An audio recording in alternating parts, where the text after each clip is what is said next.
Sholay film को अभी 46 साल हो चुके हैं। शोले भारत की सफलतम फिल्मों में से एक है। फिल्म ने बॉक्स ऑफिस पर पैसों की बरसात कर दी थी। गली गली फिल्म के संवाद गूंजे। पक्के दोस्त को जय वीरू कहा जाने लगा तो बक बक करने वाली लड़कियों को बसंती की उपमा दी जाने लगी। माओ ने अपने छोटे बच्चों को गब्बर का डर दिखाकर सुलाया। भारतीय जनमानस पर इस फिल्म का गहरा असर हुआ। 38 वर्ष बाद इस फिल्म को 3D में परिवर्तित कर फिर रिलीज किया गया था। 15 अगस्त 1975 को रिलीज हुई फिल्म शोले को 46 ईयर हो चुके हैं। शोले जब रिलीज हुई तो शुक्रवार और शनिवार बॉक्स ऑफिस पर इस फिल्म को अपेक्षानुरूप सफलता नहीं मिली।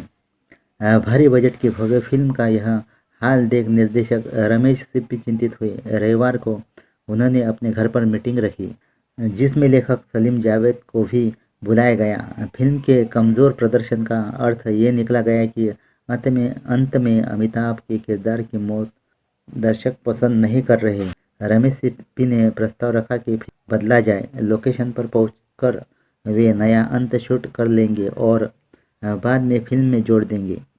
सलीम जावेद को नया अंत लिखने की जिम्मेदारी दी गई। सलीम जावेद ने रमेश सिप्पी को सलाह दी कि जल्दबाजी करने के बजाय 1-2 दिन रुकना चाहिए।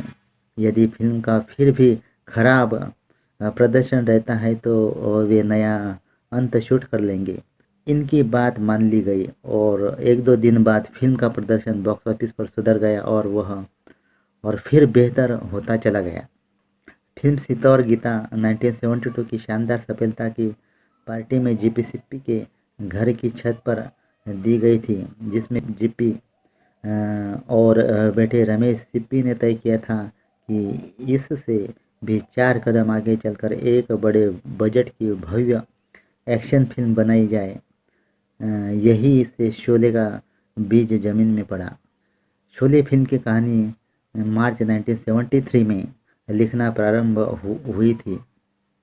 रोजाना सुबह 10 से 11 बजे के बीच सलीम जावेद तथा रमेश सिप्पी अपने को सिप्पी फिल्म लेखन कक्ष में बंद कर लेते थे।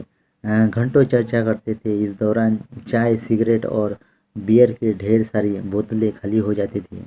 सलीम जावेद शोले की पटकथा लिख रहे थे तब राज खोसला की फिल्म आई थी मेरा गांव मेरा देश 1971 और नरेंद्र बेदी की फिल्म खोटे सिक्के भी डकैत समस्या पर आधारित थी।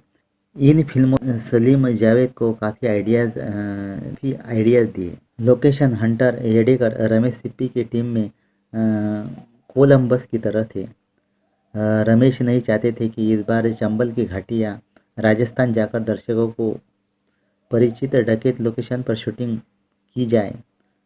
मंगलोर, बेंगलोर और कोचीन से सफ़र करते हुए आखिर ये एडेकर को बेंगलोर के पास की जगह जो पहाड़ियों से घिरी थी वह पसंद आई। इस लोकेशन पर इंग्लिश फिल्म माया की शूटिंग पहले हुई थी। रमेश सिप्पी को जैसे ही लोकेशन की खबर मिली वह सिने फोटोग्राफर द्वारका दवेचा के साथ हवाई जहाज से आ गए। बड़ी बड़ी बिल्डिंग्स, साइज की चट्टानें, बिहड़, सूखे पेड़, उबड़ खाबड़ रास्ते और क्या चाहिए था द्वारका दवेचा को। मनपसंद लोकेशन सामने मौजूद थी। नाम था रामनगरम। शोले फिल्म में गब्बर की गुफा और ठाकुर का घर मीलों दूर दिखाया गया है, लेकिन सचमुच ये दोनों पास पास थे। रामनगर को फिल्म के सेट के मुताबिक मुंबई के स्थानीय 70 लोगों ने रात दिन मेहनत कर पूरा गांव बसा दिया। रामनगरम में रोजाना यूनिट के 1000 लोगों के खाने के लिए बेकायदा मॉडर्न किचन बनाया गया। राशन, फल, सब्जी के लिए गोडाउन तैयार किया। घोड़ों के लिए तबेले का इंतजाम करना पड़ा। बेंगलोर हाईवे से रामनगरम तक एक सड़क भी बनाई गई। टेलीफोन लाइन, बिजली के खंभे खड़े कराए गए। शोले फिल्म ने 5 साल लगातार बम्बई के सिनेमा हॉल में चलकर एक कीर्तिमान कायम किया था। इसके पहले बॉम्बे टॉकीज की फिल्म किस्मत 1943 कलकत्ता में लगातार 3.5 साल तक चली थी।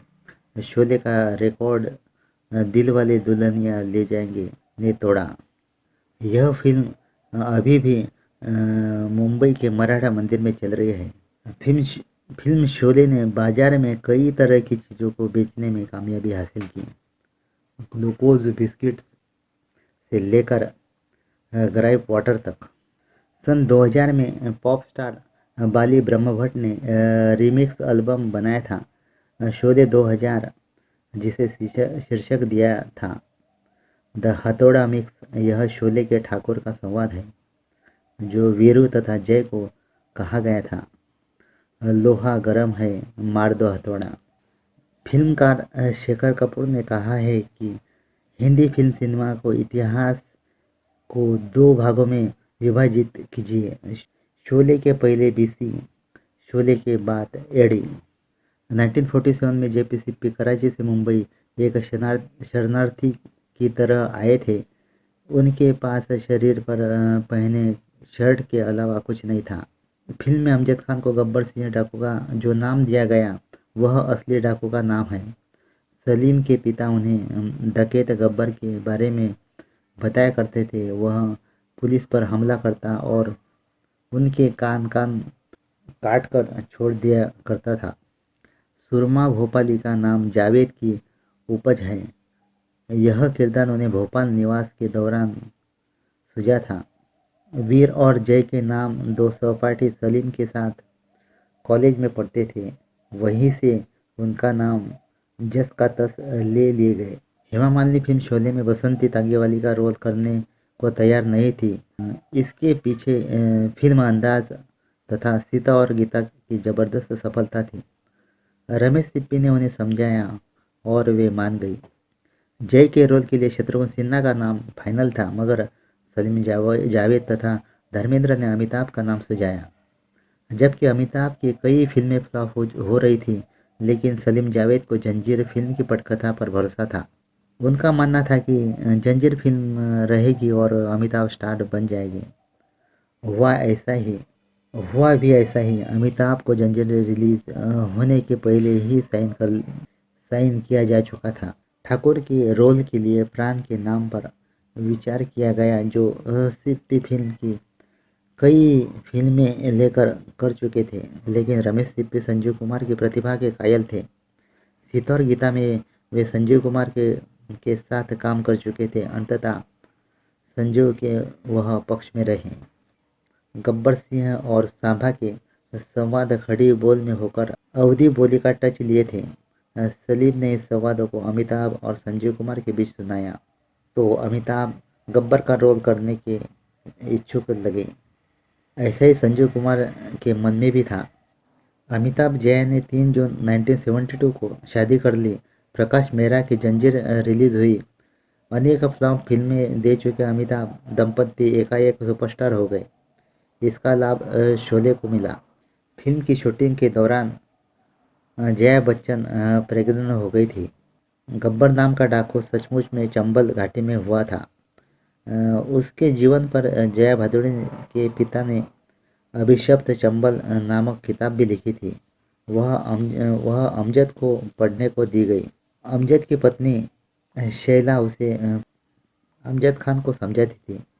सचमुच के गब्बर बचपन में एक धोबी को अपनी पत्नी को पुकारते सुना था, अरे ओ शांति। यही संवाद आगे चलकर उसे अरे ओ सांबा बन गया। Thank you so much.